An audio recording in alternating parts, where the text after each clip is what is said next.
Okay, let's unpack this. Imagine this scenario. You've had a pretty decent day. Maybe it's raining outside, your favorite kind of weather, and you're just humming along, unlocking your door, ready for home. That feeling of just wanting to unwind. Exactly. But then you step into your own kitchen and bam, Yeah. you walk straight into this moment. It's so intimate, so unexpected. It just completely flips the script, shatters the whole vibe. Right. That's the scene, the really electrifying scenario we're diving into today. It's from a personal account, just one evening, but wow, does it pack an emotional punch. And what's truly fascinating here, I think, beyond just the immediate awkwardness or drama, is how an encounter like this, totally out of the blue, can act like a magnifying glass. It doesn't just show emotions, it brings the whole hidden emotional landscape into this really sharp, almost painful focus. Things that are normally way beneath the surface, right? Completely hidden. So we're going to be digging into the subtle stuff. The looks, the fumbled words, even the silences. Because in just a few intense minutes, they say so much about these complex relationships, the unspoken feelings, maybe hidden desires. So it's like decoding a secret language almost. Exactly. It's like trying to figure out the unwritten rules everyone's following, maybe without even realizing it themselves. So what does this all mean for you listening? Think about it for a second.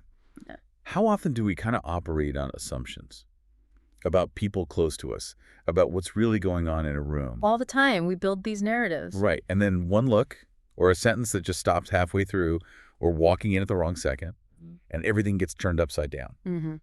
This deep dive, it's more than just a story. It's really an invitation, isn't it?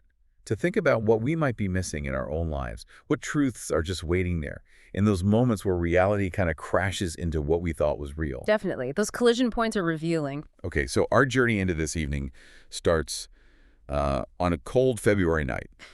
For Mara, who's our main perspective here, she's actually coming home pretty happy. Okay. She loves the rain. It says it's her favorite kind of weather. And she's humming, listening to the raindrops on her umbrella, just in her own little world. Lost in the moment. Totally. Which is exactly why she doesn't hear them. Not until she's right there, standing at the kitchen entrance. Yeah. And the scene just hits her like a wave. Okay, what does she see? Her roommate, Liam, is there, leaning against the counter, looking pretty casual. But with him is this woman, Emma. And she's perched right up on the counter, really close to him. Her cheek is actually resting on his shoulder. Wow, okay. That's close. Super close. And they're looking at something on Emma's phone, both smiling, chuckling in these low, deep tones. It's just this picture of effortless intimacy. The source says it's the most relaxed and comfortable Mara has ever seen Liam with anyone. Ever. And that's the key, isn't it? That comparison point. Because Mara's reaction, it's immediate and visceral. Her stomach sinks. She feels mortified. She's completely rooted to the floor, unable to retreat. This isn't just like social awkwardness. It's a classic example of what you might call an epiphany of disconfirmation. Okay, break that down. It's that sudden, really painful light bulb moment where the story you've been telling yourself inside your head about a relationship, maybe even about who you are, just crashes against hard evidence from the outside world. And it doesn't match up. Right, the reality check. Exactly. And Mara's internal thoughts are crucial here. She immediately compares the charged electric tension she feels when she and Liam accidentally touch, that sparky feeling. She compares that to this cozy and comfortable vibe between Liam and Emma. And that contrast, it reveals everything. It's not just simple jealousy, though that might be part of it. It's the shattering of her assumed reality. So it exposes her own feelings for Liam. Bingo. Feelings she maybe hadn't even consciously acknowledged. It hits her like a ton of bricks. Maybe that special closeness she thought she had with Liam. Maybe it was just in her head, a one-sided thing. That's a heavy realization. And it explains that feeling of being utterly mortified. Yeah. Do you think it's just about, barging in? Or is it also embarrassment about her own feelings being suddenly so obvious, even just to herself? I think it's definitely both, but maybe more the latter. It's not just, oops, bad timing. That description of wanting to flush herself down the toilet, that's extreme. Yeah, definitely. It goes beyond just breaking social rules. It's this desperate wish to just disappear from a scene that has instantly exposed her own vulnerability. It's like self-awareness hitting her hard and fast because she's seeing Liam in a way she hadn't let herself imagine, especially not with someone else. And her brain immediately jumps to, oh God, I just interrupted my roommate and his girlfriend. Right. which instantly solidifies this new painful story she's telling herself. She's already decided what this means. And then there's this other little detail adding another layer, right? She was actually supposed to be on a date herself that night. Oh? With a guy named Ted. Oh, interesting. Yeah, but she'd canceled it. And the text says, for some reason. That is unclear to me. It's subtle, but suggests maybe she was already emotionally unavailable, maybe subconsciously keeping space open for Liam. Absolutely. That's a fantastic point. It speaks to a kind of selective focus, doesn't it? Her emotional world was maybe already centered on Liam, even if she hadn't fully admitted it. Canceling that date, it's like she was subconsciously protecting that possibility. Keeping the door slightly ajar for something she hadn't defined. Yeah. Closing off an alternative pathway. So while Mara's having this internal meltdown, her attention obviously has to go to the other person there, Emma.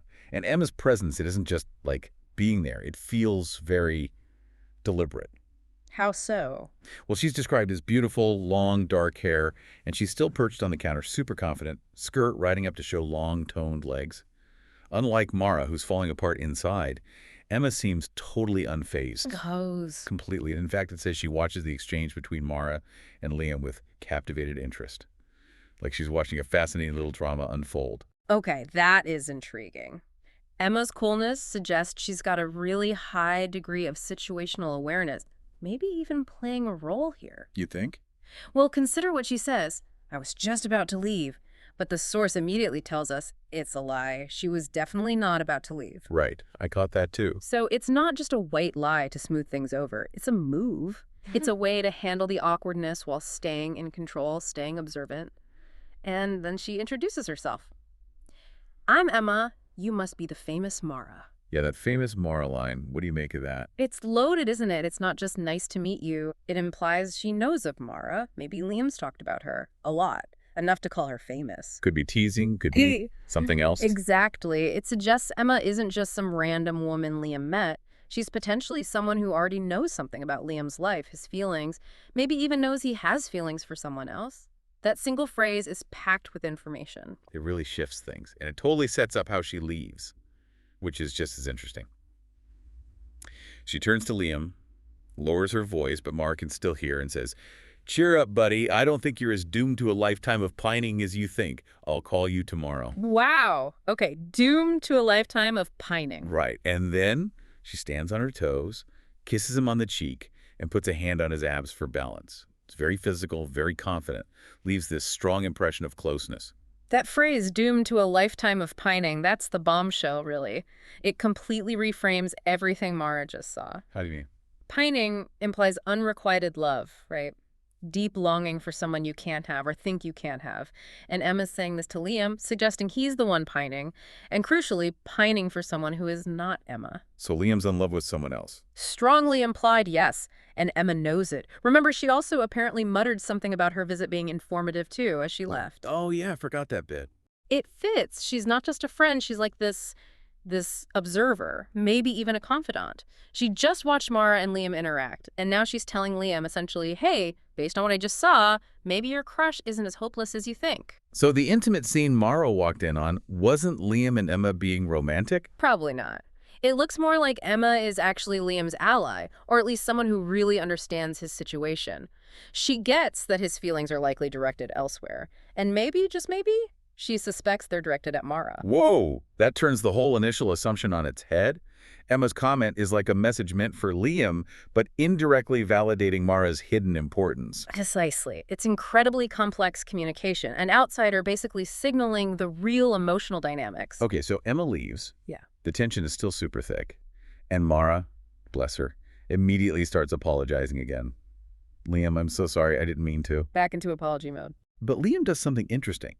He totally changes the subject, ignores the apology, ignores Emma, ignores the whole situation, and asks about Mara's work presentation. How did the presentation go? The deflection. Straight to familiar territory. Exactly. It's clearly something they talk about a lot. They have this established banter, this routine. Mara says it was passable. Liam jokes, it's getting worse by the word, and she fires back. Almost certainly. It's like they snapped right back into their usual script. Which is fascinating in itself, isn't it? That quick pivot. It's partly a coping mechanism, sure, a way to avoid the awkwardness. Definitely feels like avoidance. But it also shows how deep their comfort level is, the history they share. They have this safe zone, the shared language they can retreat to when things get too intense. It's like a relational reflex. A shield, almost. Yeah, using their shared history as a shield to try and get back to normal. But even in this safe zone, something else pops up. We learn they have a deal. Right, the deal about Mara getting a new job and moving out. And when Mara mentions it, I'll definitely be able to move out. Watch Liam's reaction. The source says his eyes harden, then switch back to a neutral mass. The micro expression. Exactly. It's tiny, involuntary, maybe lasts less than a second, but it speaks volumes. That flicker of hardness, quickly hidden, it screams that he's not okay with her moving out, despite their deal. It shows he has deeper feelings about her leaving than he lets on. Absolutely. His comfort, his equilibrium seems tied to her being there. That brief hardening of his gaze, it reveals this hidden emotional stake he has in her staying. Huge piece of information, even if it's nonverbal. It really is. Those tiny tells are often the most truthful, aren't they? But okay, even with the banter, the elephant is still in the room. Mara can't just let the Emma thing go. Understandably. She finally works up the nerve to ask directly about Emma. She struggles with the words, "Are you and your friend Emma?" You know, that hesitation. The difficult question. And Liam gives her this long look like she just asked the craziest thing ever. Then he denies it. Flat out, no, we're friends, good friends, but nothing like that. Emphatic denial. Yeah, and he even repeats it. We're just friends. It feels like he's trying really hard to convince her, or maybe trying to convince himself. That repetition is key. Why hammer it home so hard if it's just simple friendship? It's a classic sign of what psychologists sometimes call verbal leakage. Leakage? Yeah, where someone's true feelings or internal conflict kind of seep out in their language, often through things like over-explaining or too much emphasis, precisely because they're trying to suppress something. So the strong denial makes it almost less believable. It suggests the boundary might be more complicated than he's presenting. Then he does that gesture, wipes a hand down his face like he always does when he's overwhelmed or tired. And Mara notes she's been seeing that more lately. Right. Which signals he's carrying a heavier emotional load recently, and maybe he's becoming more vulnerable, or at least showing it more, around her. It's another sign of their deepening connection, ironically. Even in the middle of all this tension. Especially then. And then comes the kicker, the almost confession. He starts saying, she knows that I don't usually. I never, well, almost never, apparently. Then he just shakes his head, stops himself. Leaving Mara and us hanging. What does he almost never do? Exactly. It's this huge, tantalizing fragment. It links right back to Emma's pining comment, doesn't it? It suggests Liam almost never opens up about his deep feelings, or maybe almost never feels this way, or almost never lets someone see this vulnerable side, especially about someone he cares about. It's a moment thick with unspoken truth, a near-miss revelation. Wow. Yeah, it's incredible how much weight those few unfinished words carry. So with all this stuff hanging in the air, totally unresolved, Mara just decides she needs to bail. Can't handle the tension anymore. Right. She says she needs to skedaddle. Makes an excuse about an early morning. She just needs to get out of that kitchen, out of that charged space, probably just to breathe and try to process everything. And just as she's leaving, almost out the door, Liam calls her name. Mara. Yeah. And she pauses. Her heart must be pounding, but she doesn't turn around. Waiting for it. And then he says, I. Have a good night. The retreat. Totally. It's so clear, isn't it? Duh. To Mara and to us reading it, that wasn't what he started to say. That hesitation, the I, the change in direction, it leaves this huge question mark just hanging there. What was he going to say? That's the million-dollar question. Was it going to be a confession, an explanation, a plea for her not to move out? We'll never know. It's the ultimate cliffhanger.